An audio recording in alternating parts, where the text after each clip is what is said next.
শোনো হে মায়াবতী, এই যৌবন জীবনে তোমার যদি আমি না পাই, এই যৌবন জীবনে তোমার যদি আমি না পাই, তো না পাইলে না পাইলাম, সমস্যা কি? পৃথিবীতে কি আর মেয়ের অভাব? কত হাজার হাজার সুন্দরী রমণী আমাদের মতো আনস্মার্ট ছেলের অপেক্ষায় আছে। এটা আবার কোন কবি বলেছেন, এটা জিজ্ঞাসা করি না গো প্লিজ। আমি আবার টুকটাক লিখে লিখি করি এই আর কি। তো আজ এ সকালে ইবা হয়ে না যখন এক কান দোয়ানত ঢুকি সাহেবাল্লাহ, হঠাৎ করিয়া না সাইড হত্যুগ্য বেড়া মানুষ এসে, বেড়া মানুষ এইটা লইয়া না দোয়ানা লালের বলে সম্পর্ক আছে, বন্ধুত্ব আর কি, বন্ধুত্বমূলক সম্পর্ক।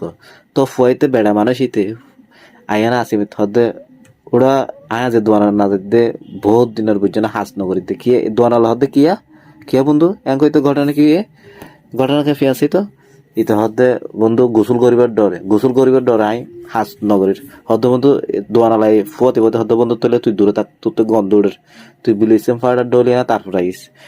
এটা আর গল্প গজো ফোন ফুনতে ফুনতে ফুনতে আই যে হত নাস্তা করতে ঢুকিয়ে নাস্তা হাই কিনা না হাই কিনা ও নাই নিজে বলি গিয়ে এই ধরনের হতুম বেড়া মাইনশাল্লাহ বলি আরা পুরা পুরুষ জাতি কলঙ্কর মধ্যে ফুরি কেল্লা হইলে হারান মাইফকল হদে শীতকালে গোসল নগরে হারা বেশি, বেড়া মরতকল হয় মাইফকল নগরে তেল লাগতে গিতে এ ধরনের বেড়া জাতিলে কিন্তু আরা ফুরু জাতি বারবার কলঙ্কর যাক।